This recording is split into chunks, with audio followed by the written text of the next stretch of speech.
Koko wabinani ali flo ko kan da si jansa kamna kadina na jabate ma ko na jabate jeli horon na jabate bariganya na boraya kadam lasra abija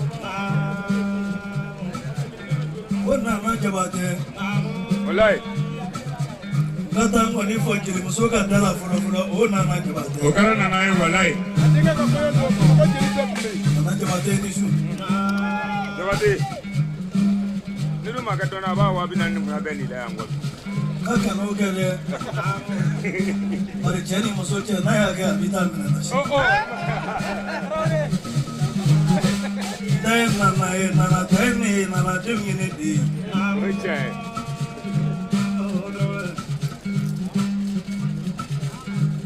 Lazi, tira lazi, yo boa. Tugi de kakla.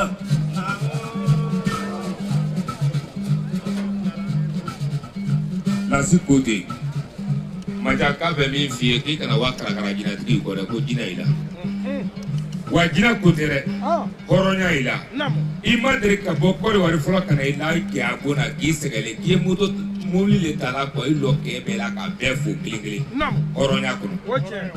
Ko ki ya mo ya jansa dasi pa fla ko ne ka bla ko me ki doja ko jina tigi madre ka wuli fola ko ale pa fo ni matate. Ale do ni la bari. Ko bi jansa wa fla ale la si kamera ko ne ko bla ko. O barka. Nasi jina mani na. Lazi ko dia ne afari bulala. Ai, atan wala kana ira. Nyendam desel nyetu desela ko baladu. Ai. Lazi baya kongono. Lai. Ayi ba fiembere ro ni ngabaga ka fiembere. Ota kongona. Feu. Ata damri na bate. Wadi bujera bi tayo gramba ko.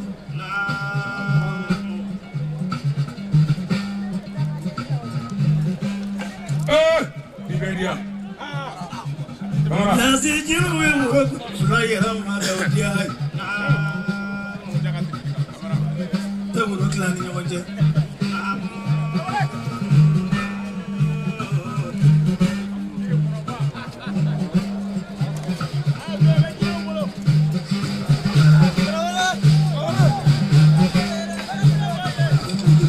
Aseleo.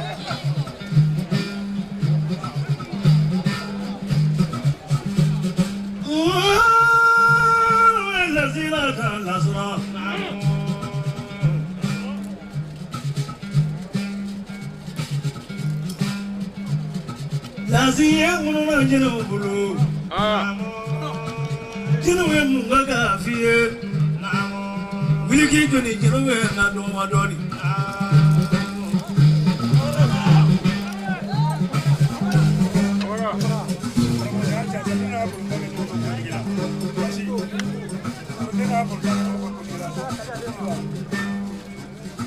Jenati lazi. Balonda nyondo ko wa fulaki jansado. Kai balonda ke ko jigila. Odo jankumaire. Odo. Inye mola inye jinan. Kai balonda ke ko jigila.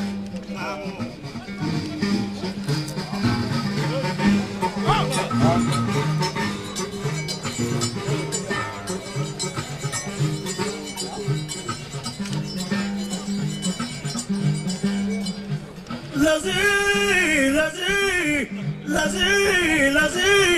tira lazi yeni. Sewa kanga hina. Ko warga gaddu barka do jina koro.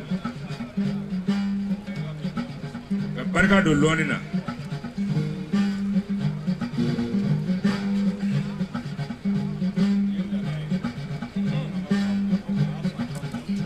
An santani kono tole ni jina jiru foko kala wula ba janza sefa watam. Alani. Ko Musa. Ko muso fila ɲɔgɔn kɛrɛfɛ yan. Ko kelen kɛ tɛ baloro. Ko kelen dennaban ye cɛ ye. K'a ye fila sigilen ɲɔgɔn kɛrɛfɛ. Hali kɛ tɛ muso nin bolo. K'i k'i présenté Musa Kuyate la. K'ale kɛnɛ jansa ko f'a ka mungo kɛ lɔni nafa sɔrɔ. Nagi ɲininka bolo ɲɛ kelen. Ina juru jata wata. Yusuf Siribe sababu.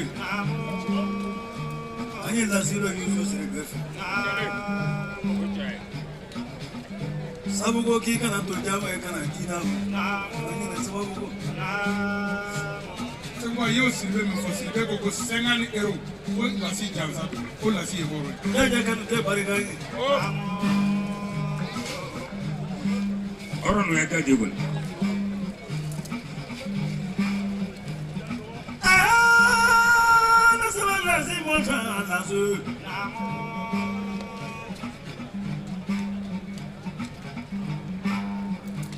Sabe muito no atidono.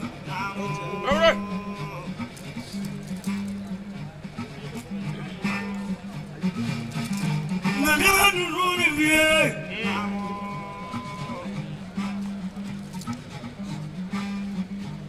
Ela agora montou em horoi. Firmante kwani. Ela agora odi em horoi. Wali barigati. Wali mo. Ina barigati. Magana no waseru de maga. Yo sabal maga, kamulega. Sakulola maga, kamulega. Sebu maga, kamulega.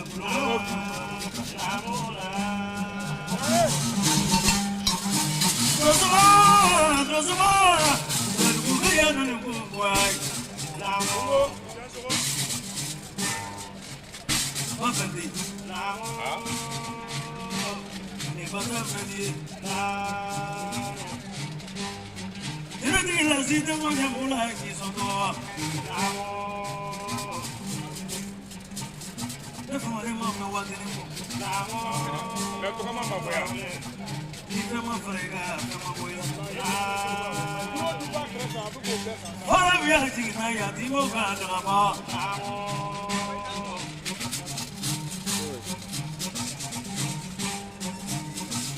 Lazi, ela se le problema sua.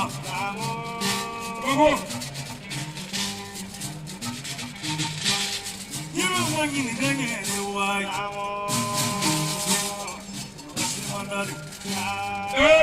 Bebele brila. Kule ya mna faida tena. Sisi kama ni mora habito.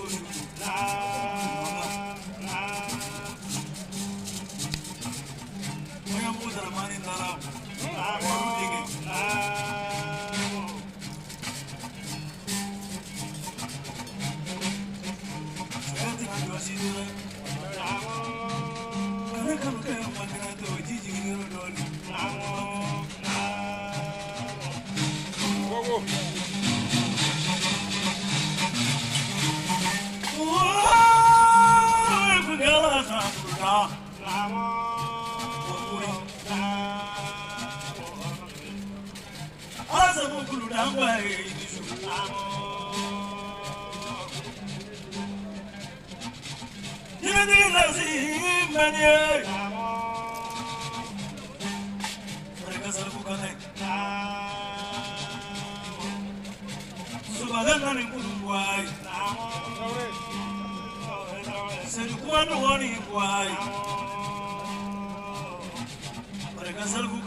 That's it, I'm getting my guy.